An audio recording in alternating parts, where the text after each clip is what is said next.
سورہ حدید کی آیت نمبر 16، آئیے اس کا ترجمہ آپ کے سامنے رکھتے ہیں۔ الم یأن للذین آمنوا، کیا اب بھی وقت نہیں آیا مؤمنوں کے لیے، ان تخشع قلوبہم لذکر اللہ، کہ گڑ گڑائیں ان کے دل اللہ کی یاد سے، وما نزل من الحق، اور اس سے جو نازل ہوا ہے حق میں سے، وَلَا يَكُونُوا كَالَّذِينَ أُوتُوا الْكِتَابَ مِن قَبْلُ، اور وہ نہ ہو جائیں ان کی طرح جن کو کتابیں دی گئی تھیں اس سے پہلے، فَطَالَ عَلَيْهِمُ الْأَمَدُ، پھر ان پر زمانہ طویل گزر گیا غفلت میں، فَقَسَّتْ قُلُوبُهُمْ، تو سخت ہو گئے ان کے دل، وَكَثِيرٌ مِّنْهُمْ فَاسِقُونَ، اور ان میں سے اکثر نافرمان ہیں۔ یہ سورہ حدید کی آیت نمبر 16 ہے، ایک جھنجھوڑنے کا، ہلا دینے کا انداز ہے جو اس مقام پر اللہ تعالیٰ کی طرف سے آیا ہے۔ آئیے اب اس آیت کی تشریح کی طرف چلتے۔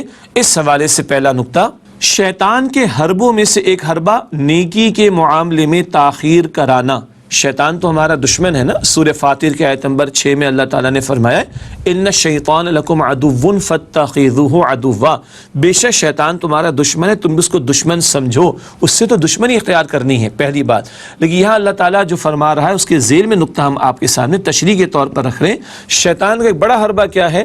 ہاں نیکی کرنی ہے، ہاں انفاق کرنا ہے، ہاں ایمان کے تقاضوں پر عمل کرنا ہے، ہاں دعوت دین کی محنت کرنی، ہاں غلبہ دین کی جد و جہد کرنی ہے، لیکن ذرا ابھی ہولا ہاتھ رکھو، ابھی تمہارا گھر بھی بننا ہے، ابھی تمہارا کاروبار بھی سیٹ ہونا ہے، ابھی بچوں کی تعلیم کو بھی مکمل کروانا ہے، اچھا ابھی بچیوں کی شادیاں بھی کرنی ہیں، اچھا ابھی بچوں کا مستقبل بھی تو سنوارنا ہے، اچھا ابھی ذرا بڑھاپے کے لیے کچھ تیار بھی تو کرنا ہے، اچھا ابھی ریٹائرمنٹ کا بھی تو موقع آنے والا ہے، اچھا ابھی کل کی انویسٹمنٹ کی بھی تو فکر کرنی ہے۔ یہ سارے کام ہو جائے تو پھر نیکی کر لینا، پھر نیکی کے ساتھ دعوت دین کا کام بھی کر لینا، پھر غلبہ دین کی جد و جہد بھی کر لینا۔ سبحان اللہ، یعنی گارنٹی ہے کہ بچے جوان ہو جائیں گے، ان کی شادیوں کا موقع آ جائے گا، تب تک ہم زندہ رہیں گے؟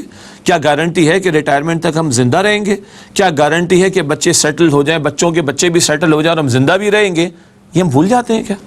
اللہ اکبر۔ تو شیطان تاخیر کراتا ہے، اب بہت اچھی بات ہے، لیکن ذرا ہوش کے ناخن لو، زیادہ تم جو ہے وہ جذباتی ہونے کی کوشش نہ کرو، زیادہ فینیٹکس بننے کی کوشش نہ کرو، ذرا ہوش کے ناخن لو، دائیں بائیں کے معاملات کو بھی دیکھو، بڑی انفلیشن کا دور بھی ہے، بڑا مہنگائی کا دور بھی ہے، بڑے اور مسائل بھی ہیں، فیملی کو بھی دیکھنا ہے، مستقبل کو بھی دیکھنا ہے۔ اصل مستقبل کو نہیں دیکھنا، اللہ کے سامنے پیش نہیں ہونا، آخرت میں جواب دہی کے لیے کھڑا نہیں ہونا۔ اور کیا کوئی طے کر کے ہم آئے ہوئے ہیں کہ ہمارے پاس گارنٹیڈ لکھا ہوا ہے؟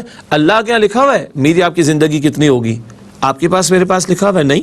تو ناؤ اینڈ نیور والی بات ہونی چاہیے، جسٹ ڈو اٹ والی بات ہونی چاہیے، ابھی نہیں تو کبھی نہیں والی بات ہونی چاہیے۔ We should not delay. بات سمجھ آ رہی ہے نا؟ یہ اللہ کا دین ہے، اپنا غلبہ چاہتا ہے، اپنے نفاذ کی جد و جہد ہم سے کرانا چاہتا ہے۔ بات سمجھ آ رہی ہے تو آگے بڑھو، اس پکار پر لبیک کہو، خود اللہ کی بندگی کرنا، دوسروں کو بندگی کی دعوت دینا، بندگی والے نظام کو قائم کرنے کی سٹرگل کرنا، جد و جہد کرنا، محنت کرنا، اجتماعیت اختیار کرنا، اپنا تن من دھن لگانے کی کوشش کرنا۔ سمجھ آ گئی ہے نا؟ اب اس میں ڈیلے اگر ہو رہا ہے تو یہ شیطان کا حربہ ہے جو ہمیں وہ روکنا چاہتا ہے اللہ تعالیٰ کی پکار پر لبیک کہنے کے اعتبار سے۔ تو نیکی کے معاملے میں شیطان تاخیر کراتا ہے۔ پھر کیا ہوتا ہے؟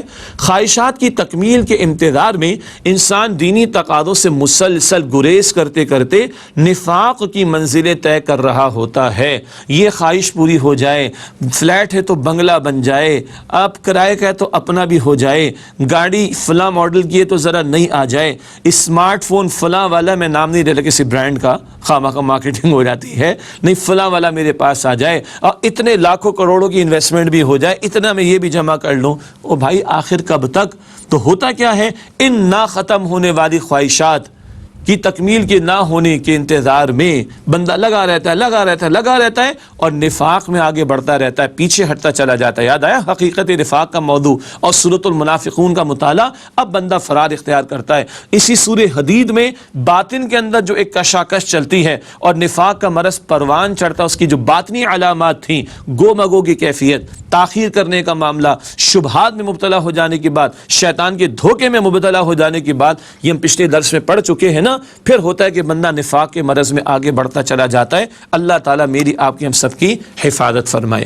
یہاں اللہ تعالیٰ نے آگے اہل کتاب کا ذکر کیا، دیکھو ان کی طرح نہ ہو جانا کہ جو ان سے پہلے جن کو کتاب عطا کی گئی تھی۔ اس کے ذیل میں نکتہ ہے، اہل کتاب کے اس اعراض کو جب ایک طویل مدت بیت گئی تو ان کے دل سخت ہو گئے۔ کتاب ان کو بھی ملی، یہود کو بھی کتاب ملی اور ان کے سامنے بھی دین کے تقاضے آئے، مگر انہوں نے اللہ تعالیٰ کی کتاب کو پس سے پشت ڈال دیا۔ سورۃ البقرہ کی آیت نمبر 101 میں ذکر آتا ہے، وہ دنیا کی محبت میں ڈوبے اور دین کے تقاضوں سے بھاگ لیے۔ یہ سورۃ البقرہ کی آیات نمبر 96 میں بھی تفصیل ہمارے سامنے اور اس سے قبل کی آیات میں بھی یہ تفصیلات آتی ہیں۔ تو ہمارے سامنے اہل کتاب کی مثالیں پہلے بھی آئی نا، سورۃ الجمعہ میں ذکر آیا، کتاب کو فراموش کیا یہود نے، اللہ نے فرمایا ان کی مثال گدھے کی طرح ہے۔ یاد آیا سورہ صف میں ذکر آیا تھا کہ وہ دنیا کی محبت میں ڈوبے ہیں، پیغمبر کی دعوت کی جو ہے اس کو انہوں نے رد کر دیا یا پیغمبر کے مشن میں ساتھ نہ دیا، انکار کیا، فرار اختیار کیا۔ یہ اہل کتاب کا ذکر ہماری عبرت کے لیے ہم پڑھتے آئے ہیں سورۃ الصف میں بھی اور سورہ جمعہ میں بھی۔ آخری بات اس کے ذیل میں تشریح کے طور پر ہے، اس قساوت قلبی، قساوت کہتے سختی کا ہو جانا، قلب کہتے دل کو، اس قساوت قلبی کا منظر آج امت مسلمہ پیش کر رہی ہے۔ کیا مطلب؟ الم یأن للذین آمنوا ان تخشع قلوبہم لذکر اللہ، اب بھی ایمان والوں کے لیے وقت نہیں آیا کہ ان کے دل اللہ کی یاد سے، خشیت سے کانپ اٹھیں۔ وما نزل من الحق، اور جو اللہ نے حق میں سے نازل کیا ان کے دل کانپ اٹھیں۔ قرآن پاک کے بارے میں ہم پڑھتے ہیں سورۃ الحشر کی آیت نمبر 21 میں، لو انزلنا هذا القرآن على جبل لرأيته خاشعا متصدعا من خشیۃ اللہ، اگر اس قرآن کریم کو کسی پہاڑ پر نازل کرتے تم دیکھتے وہ اللہ کی خشیت سے دب جاتا، پھٹ جاتا، ریزہ ریزہ ہو جاتا۔ آج ہمارے دلوں پر اثر ہوتا ہے؟ ہماری آنکھیں کبھی نم ہوتی؟ ہمارے رونگٹے کبھی کھڑے ہوتے؟ جھرجھراہٹ ہمارے بدن پر کبھی طاری ہوتی؟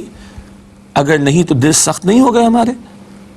اور میں آپ سے سوال کر رہا ہوں اور اپنے آپ سے بھی، اتنا قرآن پاک سمجھ رہے، کتنے عرصے سے یہ سلسلہ جاری، اور کتنی مرتبہ ہم نے قرآن پاک سمجھا ہوگا، تشریح کے ساتھ پڑھا ہوگا، قرآن کریم کے محافل میں شرکت کی ہوگی۔ یہ پورا مطالبات قرآن سیریز کا سلسلہ ہمارے سامنے چل رہا ہے، یہ منتخب مقامات قرآن کریم کا ان کا مطالعہ کرتے آئے، کچھ شوق پیدا ہو رہا ہے یا نہیں تو یہ بڑی سختی کی بات ہے۔ اللہ میری اور آپ کی حفاظت فرمائے۔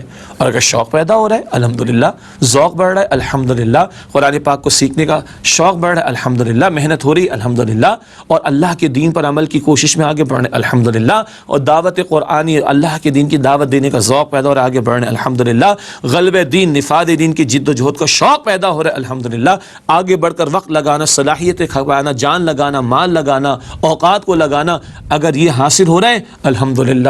لیکن میجورٹی آف دا کیسز میں بات کیا ہے؟ اے خاص اے خاصان رسول وقت دعا ہے، امت پہ تیری آ کے عجب وقت پڑا ہے، وہ دین جو بڑی شان سے نکلا تھا وطن سے، پردیس میں وہ آج غریب الغربا ہے۔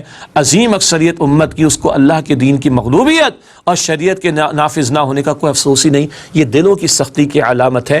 اللہ اس سے اور اس کے برے انجام سے میری اور آپ کی حفاظت فرمائے، ہمارے دلوں کو اللہ نور ایمان سے منور فرمائے، اور دین پر عمل، دین کی دعوت پھیلانے اور دین کے نظام کے قیام کی جد و جہد کی توفیق عطا فرمائے۔